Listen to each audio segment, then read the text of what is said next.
Welcome back students. आज हम लोग पढ़ेंगे आपकी जो बुक है मल्हार हिंदी की, उसका पाठ 7 जो कि एक कविता है जलाते चलो। इस कविता को आपने देखा होगा कहीं ना कहीं पहले भी। कविता के लेखक हैं द्वारिका प्रसाद माहेश्वरी। कवि का परिचय हम बाद में लेंगे, पहले पढ़ेंगे हम कविता और इसकी व्याख्या समझेंगे बेटा। तो चलिए शुरू कर लेते हैं। तो कवि कहते हैं, द्वारिका प्रसाद जी कहते हैं, जलाते चलो ये दिए स्नेह भर भर, स्नेह भर भर कभी तो धरा का अंधेरा मिटेगा। स्नेह बेटा तेल को भी कहते हैं और प्रेम को भी कहते हैं, ठीक है। तो द्वारिका प्रसाद जी कहते हैं कि ये दिए तेल भर भर कर जलाते रहो, कभी तो इस धरती का अंधेरा मिटेगा। एक मीनिंग तो ये हुआ, और दूसरा हुआ इस धरती को प्रेम के दिए जला जला करके जलाते चलो। यहाँ पर प्रेम के दिए जलाते हो, प्रेम भर भर करके दिए जलाते रहो, कभी तो इस दुनिया से धरा से अंधेरा हटेगा। यानी कि कभी तो यहाँ से कुंठाएं, आपस की जो एक मतभेद हैं वो सब खत्म होंगे। तुम सबसे प्रेम करते रहो, हो सकता है कभी ना कभी तुम्हारे प्रेम करने से सारी दुनिया से घृणा, मतभेद, आपस में लड़ाई दंगे वो सब खत्म हो जाए। आगे वो कहते हैं, भले शक्ति विज्ञान में है निहित वह कि जिससे अमावस बने पूर्णिमा से। वो कहते हैं भले विज्ञान में वो शक्ति है, निहित है, भगवान विज्ञान में वो शक्ति निहित है, मतलब कि विज्ञान में वो शक्ति मौजूद है कि अमावस्या की रात भी पूर्णिमा जैसी बन सकती है। क्योंकि हम लोग ट्यूबलाइट लगा सकते हैं, बल्ब जला सकते हैं, आजकल तो प्रोफाइल लाइट्स वगैरह, कंडील लाइट्स वगैरह बहुत तरह की लाइट्स होती हैं जो जला के हम अमावस की रात को भी पूर्णिमा जैसी रात बना सकते हैं, जैसा कि हम दिवाली पर करते हैं। दिवाली आती है अमावस्या की रात को, उस दिन हम लाइट जला जला के उस रात को कितना उजाला बना लेते हैं। तो वही बात यहाँ पर द्वारिका प्रसाद जी कह रही हैं कि भले ही विज्ञान में ये शक्ति है कि अमावस्या की रात को भी पूर्णिमा जैसी, चांदनी जैसी रात कर सकता है, मगर विश्व पर आज क्यों दिवस में ही घिरी आ रही है अमावस निशासी। कहते हैं भले ही विज्ञान में ये शक्ति है कि वो अमावस्या जैसी रात को भी पूर्णिमा बना सकता है, मगर विश्व पर आज पता नहीं क्यों ये दिन में ही, दिवस में ही अमावस्या की रात जैसा अंधेरा घिरा चला आ रहा है। विश्व पर आज क्यों दिवस में ही घिरी आ रही है अमावस निशासी। अमावस की रात की तरह से यहाँ पर अंधेरा हो रहा है, दिन में ही पता नहीं क्यों, जबकि विज्ञान में वो शक्ति है कि वो अमावस्या की रात को भी पूर्णिमा की तरह चांदनी जैसी भरी हुई, उजाले से भरी हुई कर सकती है।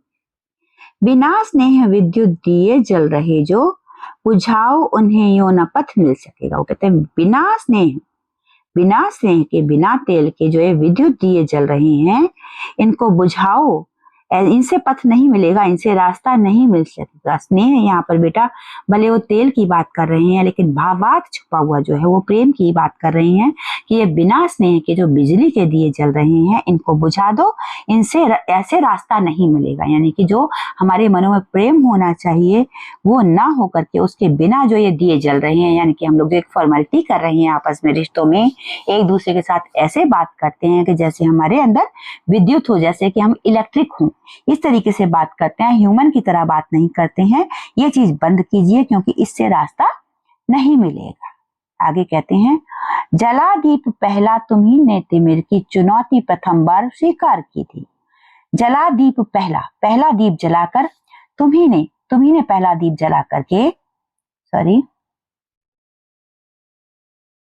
तिमिर की, तुमने ही पहली बार दीप जला करके, पहला दीप जला करके तिमिर यानी कि अंधेरे की चुनौती पहली बार स्वीकार की थी।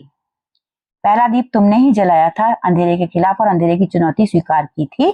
तुमने ही पहला दीप जलाया था और अंधेरे की जो चुनौती थी उसको पहली बार स्वीकार किया था।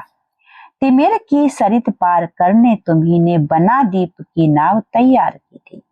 तिमिर की सरित यानी कि नदी, अंधेरे की नदी को पार करने के लिए तुमने ही दीपक रूपी नाव बनाकर पहली बार तैयार की थी, ताकि तुम इस अंधेरे की नदी से पार जा सको, यानी कि अंधेरे से मुक्ति पा सको।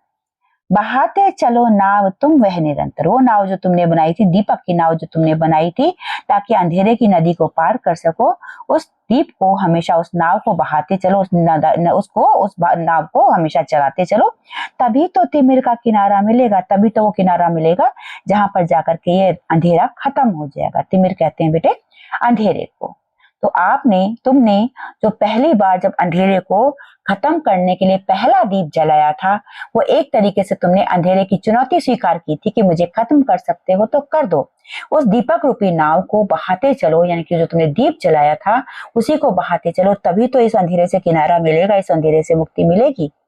आगे कहते हैं वो, युगों से तुम्ही ने तिमिर की शिला पर, युगों से तुमने ही अंधेरे की शिला पर, अंधेरे की चट्टान पर दिए अनगिनत हैं निरंतर जलाए। तुमने इस अंधेरे की चट्टान पर हजारों दिए लगातार, अनगिनत दिए लगातार जलाए हैं।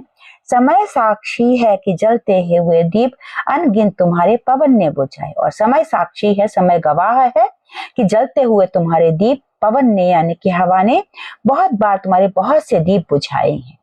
यानी कि तुमने बहुत सारे दीप जलाए अंधेरे की शिला पर, और ये भी बात है कि पवन ने, हवा ने तुम्हारे बहुत से दीप बुझा दिए हैं।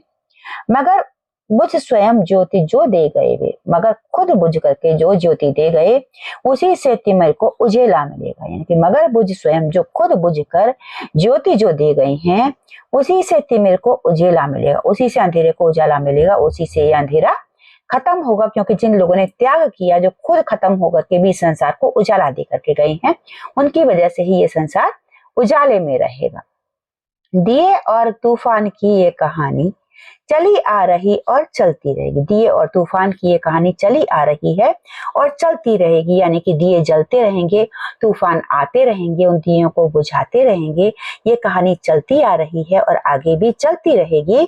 जली जो प्रथम बार लौ दीप की, लेकिन जो पहली बार दीप की जो लौ जली थी, स्वर्ण सी जल रही और जलती रही। जो पहली बार दीप की लौ जली थी वो सोने की तरह, स्वर्ण की तरह जल रही है, सुनहरी लौ जल रही है और जलती रहेगी हमेशा ही। भले कितने ही तूफान आए, लेकिन जो पहली बार लौ जली थी दीप की, वो हमेशा से जल रही है और जलती रहेगी।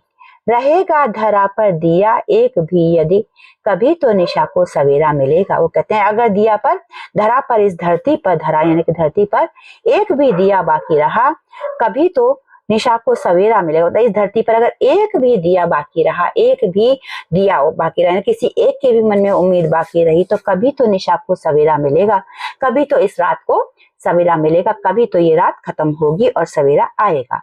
तो कुल मिलाकर के यहाँ पर कवि कहना चाहते हैं कि आप स्नेह की लौ जला करके, स्नेह का तेल डालकर, स्नेह डाल करके दिए जलाते रहो। स्नेह मतलब कि प्रेम के दिए जलाते रहो। कभी न कभी संसार से घृणा रूपी अंधेरा मिट जाएगा। और तुमने जो पहला प्रेम का दीप जलाया था वो आज भी जल रहा है। संसार में जो पहला प्रेम का दीप जला था, यानी कि इंसान ने इंसान से प्रेम करना शुरू किया था, वो आज भी जल रहा है और इसकी लौ हमेशा जलती रहेगी। चाहे कितने ही तूफान आए, यानी कि कितने भी तरह के बुरे हालात आए, लेकिन इंसान का इंसान से जो भाईचारा है वो कभी भी खत्म नहीं होगा। चाहे कभी कम हो जाएगा, कभी ज्यादा हो जाएगा, लेकिन पूरी तरह से खत्म नहीं रहेगा। जब तक इस धरती पर एक भी दिया रहेगा स्नेह का भरा हुआ, यानी कि प्रेम से भरा हुआ एक भी दिया रहेगा, कोई एक भी इंसान ऐसा होगा जिसके मन में स्नेह भरा होगा, तो उससे ही आशा रहेगी कि कभी तो इस धरती से निशा खत्म होगी, कभी तो इस धरा से नकारात्मकता खत्म होगी और यहाँ पर एक सवेरा आएगा, एक नई सुबह आएगी। तो ये कविता भावात्मक कविता है बेटा, सिंबॉलिक कविता है, जिसमें वो दिए की बात करते हैं, लेकिन आपसी भाईचारे को बढ़ाने की बात कोई सिंबॉलिक वे में वो कहते हैं। द्वारिका प्रसाद माहेश्वरी जी। आगे हम जान ले कवि के बारे में। तो कवि से परिचय है, अभी आपने जो कविता पढ़ी बेटा, इसे हिंदी के प्रसिद्ध कवि, बहुत प्रसिद्ध कवि रहे हैं बेटा, द्वारिका प्रसाद माहेश्वरी जी, इन्होंने लिखा है। और ये बाल साहित्य के चर्चित रचनाकारों में से रहे हैं। बहुत ही एक तरह से बहुत ज्यादा इन्होंने बाल साहित्य लिखा है, इसके लिए इनको याद किया जाता है। इन्होंने बच्चों के लिए बहुत सारी रचनाएं लिखी थी और इनके लिखे हुए एक था हम सब सुमन, एक वो उनके गीत था, इनका बहुत लोकप्रिय है। आपने कहीं ना कहीं पढ़ा होगा, नहीं पढ़ा होगा तो मैं ही आपको अलग से कहीं ना कहीं वीडियो में अगर आप चाहेंगे तो शेयर कर दूंगी। तो कवि का हमें फिलहाल इतना ही परिचय दिया गया है कि इनका 1916 में जन्म हुआ था और 1998 में, यानी कि 1916 में इनका जन्म हुआ था, 1916 में, और 1998 में इनकी इनकी मृत्यु हो गई थी। और इनके गीत आज भी बहुत लोकप्रिय हैं। ये बहुत प्रसिद्ध बाल साहित्य के कवि रहे हैं। इन्होंने बच्चों के लिए बहुत सारा साहित्य लिखा था। हमें इतनी ही बातें इनके बारे में बताई गई हैं। जब आप बड़ी क्लास में जाएंगे तब बेटा आपको इनके बारे में और भी बातें बताई जाएंगी, लेकिन फिलहाल आपको द्वारिका प्रसाद माहेश्वरी के बारे में इतनी ही बातें बताई गई हैं। ये था आपका पाठ 7 जिसका नाम था जलाते चलो।